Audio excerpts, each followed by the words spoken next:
je vous souhaite la bienvenue dans ce nouvel épisode de Nouvelles Découvertes. Aujourd'hui, on va parler d'un drame qui a bouleversé la Suisse et qui, en quelques minutes, a effacé un village entier des cartes. C'est un sujet qui m'émeut particulièrement parce que je me dis que ça aurait pu m'arriver, ça aurait pu arriver à un membre de ma famille. Et je pense à toutes ces familles qui ont dû être expulsées de leur village le temps de la catastrophe. Le 28 mai 2025, Blatten, un paisible village niché au cœur des Alpes du Haut-Valais, a été englouti par la montagne. Un effondrement glaciaire d'une ampleur inédite, des millions de tonnes de glace, de roches et de boue ont dévalé cette vallée. Cette catastrophe naturelle a choqué la Suisse, mais pas que. L'information est même allée jusqu'au journal new-yorkais. Derrière la tragédie visible, il y a une histoire de signes ignorés, de science et de climat changeant trop rapidement. Je vous emmène remonter le fil de cette catastrophe pour comprendre, se souvenir et peut-être prévenir. Est-ce que vous êtes prêts à embarquer jusqu'à Blatten ? J'espère bien. Imaginez une vallée paisible avec des chalets en bois sombre, des vaches dans les pâturages, des enfants qui jouent au bord de la rivière du Lonza, enfin bref, une vie de village d'environ 300 habitants, située au fond du Lötschental. Sauf qu'à 2800 mètres d'altitude, le glacier veillait, le glacier du Birch, connu des randonneurs, a pris le contrôle. Ce glacier est suspendu à la paroi du Kleines Nesthorn depuis des années. Les habitants le regardaient changer progressivement, lentement, presque imperceptiblement, jusqu'au 28 mai, ce jour où tout a basculé. Ah oui, dans cet épisode, je préfère vous prévenir, du suspense, il y en aura. Et je suis bien centrée aujourd'hui. Yes, petite victoire personnelle. Il n'y a pas de petite victoire. C'est une grande victoire personnelle. Plusieurs semaines avant le drame, les géologues du canton valaisan avaient observé des signes inquiétants. Le glacier se mettait à glisser plus vite. Les éboulements fréquents tombaient de la paroi et le sol semblait saturé d'eau sous le glacier. Des capteurs avaient également détecté de légères secousses presque sismiques. Un géologue nous confie : ce glacier n'a pas fondu comme les autres, il a bougé. Les chutes de pierre l'ont alourdi, la glace s'est réchauffée et la pression interne est montée trop vite. C'est typique d'un glacier prêt à s'effondrer, nous a confié un géologue valaisan. Le 26 mai, donc 2 jours avant le drame, une évacuation préventive a été ordonnée et annoncée. C'était une décision difficile mais salvatrice. 2 jours plus tard, la montagne s'est effondrée. Donc finalement, c'était vraiment salvateur. Le 28 mai 2025, il est 15h34 quand la masse glaciaire lourde de plusieurs millions de tonnes de glace et de roches se décroche soudainement. Elle chute sur 1200 mètres, se transformant en torrent de boue, de pierres et de glace.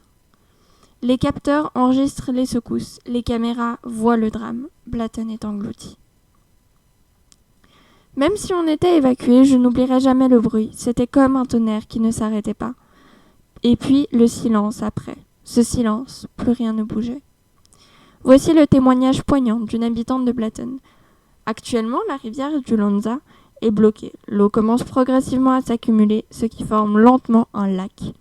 Cela fait apparaître un nouveau danger, le risque d'une inondation massive. Oui, parce que c'est bien d'avoir la montagne qui s'effondre, mais si en plus on se fait inonder, on a le pactole.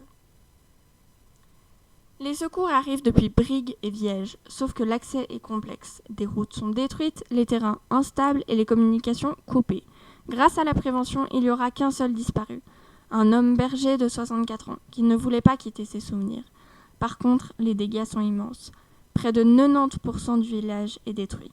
Les images font le tour du monde, les toits dépassant à peine d'une mer de boue, et le paysage se trouvait méconnaissable. On a retrouvé des pans de maisons à 800 mètres du centre du village. Le plus difficile était de reconnaître l'endroit. Là où il y avait la place principale du village, il n'y avait plus rien, nous témoigne Lucas, un secouriste. Que s'est-il vraiment passé ? Les chercheurs ont depuis identifié plusieurs facteurs, tels que la fonte du permafrost, le réchauffement accéléré du glacier et les chutes de roches. Mais le permafrost, c'est quoi en fait ? on peut savoir. Il s'agit de ce sol gelé qui maintenait la paroi rocheuse. Ces 3 facteurs ont causé le résultat que nous avons vu. Un enchaînement implacable amplifié par le climat. Une climatologue développe. Ce n'est pas une catastrophe isolée, les Alpes fondent. Le permafrost se réchauffe, les roches se délient et le type d'effondrement risque malheureusement de se répéter dans les années à venir, nous explique une climatologue romande. Certains habitants se demandent si nous aurions pu éviter ce drame. Certes, les capteurs avaient détecté des anomalies, mais jusqu'où pouvons-nous prévoir l'imprévisible ? Certains scientifiques affirment que les signes étaient clairs, mais le seuil d'alerte officiel n'avait pas encore été atteint. D'autres accentuent le fait que sans l'évacuation préventive, on compterait des dizaines, voire des centaines de morts. Entre prévoyance et fatalité, Blatton soulève une question véritablement vertigineuse. À quel moment doit-on dire qu'il faut partir ? Durant l'été 2026, Blatton renaîtra doucement. Les débris seront déblayés et la vallée stabilisée. Un plan de reconstruction est voté. Les maisons seront reconstruites sur les zones stables, l'église sera rebâtie sur son socle d'origine et il y aura un mémorial pour rappeler le drame de la journée du 28 mai 2025. Pour être précise, pour se souvenir de la tragédie vécue à 15h34 le 28 mai, les coûts dépassent 30 millions de francs suisses. Une chose est sûre, la solidarité a été immense. Des dons, des bénévoles, des communes voisines et des accompagnements sont venus prêter main forte et accompagner ce drame. Anya, une habitante déplacée, nous témoigne. Je cite, « On ne reconstruit pas juste des murs. On reconstruit une communauté. Ce qu'on a perdu, on ne le retrouvera pas. Mais on avance. » La catastrophe de Blatton n'est pas un drame local. C'est un miroir pour tout un monde, en changement. Un avertissement silencieux gravé dans la roche. Dans les Alpes comme ailleurs, le climat transforme les équilibres millénaires. Et chaque glacier, chaque vallée devient une histoire fragile. À Blatton, la nature a repris sa place, mais dans le cœur des habitants, la montagne reste une amie, même blessée. Peut-être que... mais décidément, aujourd'hui, peut-être que dans ce fracas, on apprend à écouter un peu mieux le silence des sommets. Blatton, ce petit point sur la carte du Valais, et pourtant, c'est devenu une cicatrice désormais visible à l'échelle du pays. Ce qui s'est passé ici dépasse la simple histoire d'un glacier ou d'un village enseveli. C'est une histoire humaine, c'est une histoire de mémoire et de résilience. Pendant des générations, les habitants de Blatton ont vécu au rythme de la montagne. Ils la connaissent par cœur, que ce soit pour ses sons, ses humeurs ou ses saisons. Et pourtant, le 28 mai dernier, la montagne a échappé aux habitants. La montagne n'est pas seulement une force brute, c'est aussi l'enseignante la plus exigeante. Dans les mois qui ont suivi la tragédie, quelque chose d'extraordinaire s'est produit.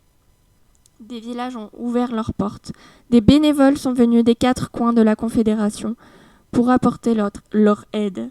Pardonnez-moi, je suis très émue. La solidarité suisse est une force discrète mais réelle qui a pris forme dans les gestes les plus simples, comme un repas partagé, une pelle tendue ou une main sur une épaule. Cette catastrophe nous parle probablement à nous tous. Alors, on est dans une époque dans laquelle le climat change plus vite que nos habitudes. Les glaciers fondent sous nos yeux et la Terre nous envoie des signaux. La chute du glacier à Blatton n'est pas qu'une simple coïncidence géologique.